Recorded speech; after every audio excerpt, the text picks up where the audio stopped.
to set intentions for the new year. You're coming down pretty close to the wire. We're dropping this video just a few days before 2021 turns into 2022, but there's still time. Don't worry about it. We are going to talk about today several ways that you can prepare yourself to set intentions for a positive new year. Whether you're watching this video right when we drop it or if you're finding it years in the future, these are going to work for you. Here's the basic thought, okay?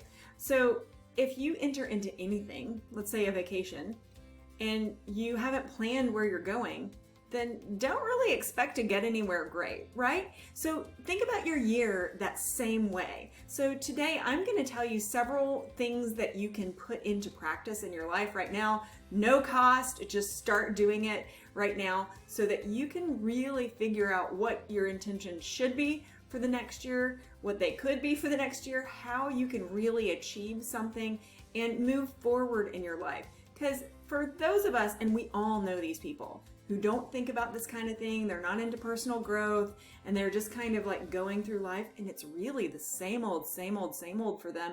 Nothing ever improves. It might get worse, but it's just kind of meh, and they're not really experiencing all the rich joy and all the different feelings and experiences of life because they don't have a plan. They're just kind of like along for the ride. Wherever you drive, driver, just whatever. Don't you want to be different? Give me a thumbs up right now if you want to be different. Give me a thumbs up if you want to achieve something, be something, do something, or just feel like you're in flow with your purpose and your spirit. If that's you, stick around because I'm going to tell you how I set my intentions for the new year in just a second. But first, I know you already hit the thumbs up button. So now what I want you to do is make sure that you're a subscriber. And if you're not, hit the subscribe button and that bell so you learn whenever we drop videos like this to help you live a happier life. I'll be right back. GILD Coaching. More success, less stress. So many people set resolutions for a new year. I'm going to change this. I'm going to do this. And most people break their resolutions by the end of the first month of the year. So let's just forget about that old thing of setting resolutions. Let's set intentions instead. I'll tell you the turning point in my life, real big turning point in my life was when I made this switch from a resolution mindset. I'm going to resolve to do this. That's a very forceful thing. You know, I'm going to resolve to do this. To an intention. I'm going to set an intention and just think about those two different things, really. Resolution, it's kind of a heavy word. Intention, it's lighter. It has a happier, lighter purpose to it, okay? So we're shifting from the way that the world resolves resolution, from the way that the world resolves to live, to the way that we, who are on personal growth journeys, who are on enlightenment journeys, choose to live. We're going from a place where we basically have everything on autopilot to a place where we're literally scripting our future. Doesn't that sound good? It does to me. Okay, so step number one, I've got 4 things for you today. And if you don't have a pen and paper to take notes with, I always have pen and paper. But if you don't, you can open up the comments section here and just take notes here, and then they're going to be here. And I know you already hit the thumbs up button because I already asked you to. But so this will be on your list of liked videos, and you can come back, look at your notes anytime you want. All right, so number 1, you ready? Number 1. We need to know what your joy and your passion is. And sometimes when I ask that to people, especially if they've had a rough time, they're like, oh, I don't even know. All right, so here's what we're going to do. You're going to go to some place where you feel completely safe and content. Any place. It could be your bedroom. I have a little corner of my bedroom. I kind of call it my prayer corner. It's my meditation corner. I've got a wonderful chair there. I've got this nice rug that I can meditate on. I can sit in the chair. It's a gliding chair, so I can glide. It's perfectly lit, like it has nice soft light. It's next to a window where I can look over at my beautiful backyard with green grass during the other months, not right now in December, but and that I love it there. I have another place in my home, our garden. I love people watching, so I could go to a park. Any place like that helps you to feel good. Any place that feels good. So I want you to go to that place. And I want you to take a journal, piece of paper, nothing fancy, and a pen or a pencil. I want you to sit there. Give yourself, 15, 30 minutes, something like that. And just observe your thoughts. Don't think through what you've got to do. No laundry or dishes or picking up the kids or carpool or something for your spouse or what you're going to make for dinner. None of that. Turn off your cell phone. Turn it off. It'll still be there when you turn it back on again. And I want you to sit there, none of these distractions, and just observe yourself. Where do your thoughts go? What are you thinking about? Does it feel good to have this quiet alone time? And once your thoughts have really started to calm down, I want you to ask yourself, what am I doing? Who am I? Where am I? What am I? When am I? When I feel the most joy and passion. And just write about it. I feel joy when I'm with my family. I feel joy when I have a client session and I see the happiness and fulfillment in that person's face when they've accomplished something. I feel joy when I get to snuggle with my daughter. I feel joy when I watch my cat and dog play. They're hilarious. Everyone would feel joy when they watch that because it's just so sweet. They're very good playmates, even though they're a cat and a dog. What do you feel joy when you experience? What brings passion into you? I feel passion when I see someone who needs me and I know that my skills can help them. That makes me feel passionate. I feel passion about the art that I create. What do you feel passionate about? I want you to ask yourself these questions in this beautiful setting that helps you feel good. The reason that it's important that you go to this setting that helps you feel good is because if you're already intentionally, there's that word again, intentionally connecting with somewhere where you already feel good, then it's going to be easier for your brain to access all these other things that help you to feel good. Does that make sense? So if I say that I'm going to go to the place that really, really, really makes me feel good, that means I'm going to have to pack up from where I am and go to the little beach village where we vacation. Because when I'm at the beach, at the shore with the sand under my feet, and that's really my really big joy place. A lot of people say the mountains are next to water.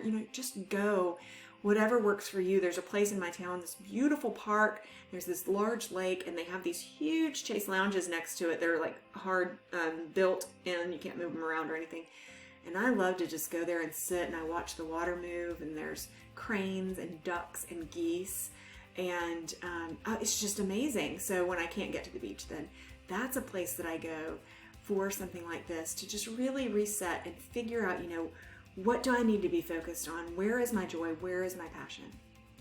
Okay, so remember I told you, get your pen. I want you to write it. I want you to write about your joy and your passion. Make all sorts of notes. And then ask yourself, how can I fill the next year with these things? With my joy and with my passion. And then I want you to write several intentions for the coming year that weave your joy and your passion into everything. If you're like me and you don't super love to do housework, figure out a way. Actually, I don't mind it anymore. I used to really detest it, but figure out a way to weave your joy and your passion into housework. I used to kind of tell a joke, not really a joke, just be kind of funny and say that I had a prenuptial agreement with my husband that I don't have to do yard work because I never really liked yard work. Well, this last year I decided, you know what, yard work could be a great mindfulness exercise. So I didn't even know how to operate a lawnmower anymore, but I got my husband to show me. And I think I mowed our lawn. We have a pretty big lawn. I think I mowed it more times than he did during the growing season this year. And I looked forward to doing it because I shifted it into something that I enjoy. So that's what I mean. Like, find ways to weave in. I'm passionate and joyful about mindfulness. So I started to weave mindfulness into the things that I didn't love so much. And now I look forward to doing the dishes, and I don't mind doing laundry. Laundry is actually now my least favorite thing to do, and I used to like it a lot less than mowing the lawn. You just weave it into the things that you don't find so much joy in and watch them transform. Okay, so number 1 was find your joy, find your passion. Number 2, write it out. Write it out and then write those intentions. How will you weave that joy and that passion into the fabric of 2022? Number 3, you need to look at your intentions and write some affirmations to support them. These affirmations, I would love for them to start with I am. I am affirmations are very, very, very powerful. And we do this all the time, but usually people say I am affirmations and they don't have a positive focus on it. Like I am very bad at remembering names, or I am always late. Things like that. Those are not good I am affirmations. Those are negative affirmations, de-affirmations. So what I want you to do is look at your intentions, look at the plan that you've written out, what brings you joy, what brings you passion, and then write yourself some I am affirmations that correspond with those things. So for example, I'll just use my mowing the lawn. My mowing the lawn transformation went from something that I absolutely detested doing, refused to do, to something that I look forward to doing. How in the world? That's magic trick. No, it's mindset. Mindset is everything. Write that down. Mindset is everything. Mindset is everything. Affirmations help to shape your mindset. So with that, and I said, okay, mindfulness. I'm most in flow, most joyful, most passionate when I'm practicing mindfulness. Okay, so my I am affirmation was, I am a mindful person. I am a mindful person. I am a mindful person. Okay, so I started telling myself this at the beginning of January. By the time that the grass started to grow in the spring, I had all of a sudden come up with this idea to turn it into a mindful activity. Why? Because I programmed myself to find mindfulness in everything that I do. So write your affirmations. And then the 4th one, these are all important, but this one I believe is the most important, obviously, because I have it many times over. You have to have an accountability system. Your accountability system can't be your friends and family because they know who you have been. They may not be in line with where you're going, and they want to preserve the relationship that you already have. So you need a coach or a mentor, or like me, 2 coaches and a mentor. You have to have that accountability system. I'd love to be part of it. You can join our family for free. If you're on Facebook, go down into the video description. We have a beautiful community on Facebook, and you're welcome to come in there, connect with me, Pixie, Kendra, Sean, all of our coaches. You've got 4 coaches, about to be 5, there with you in that group, helping to hold you accountable, teach, guide, give you positivity. And we are there for you. So that is something that you can do right now. I also recommend that you really consider getting a personal coach and a personal mentor. Don't tell yourself why it can't happen. Just tell yourself why it will happen. And those are the 4 ways that you can make sure that you not only set positive intentions, doable intentions for the new year, but that you also keep them so that next year at this time, you and I are high-fiving on your success. If this video was helpful to you and you haven't already, go ahead and give me that thumbs up. Make sure you're a subscriber by hitting the subscribe button and hit the little bell so that you know the next time that we drop a video just like this to help you live a happier and more successful life. I'll see you next time.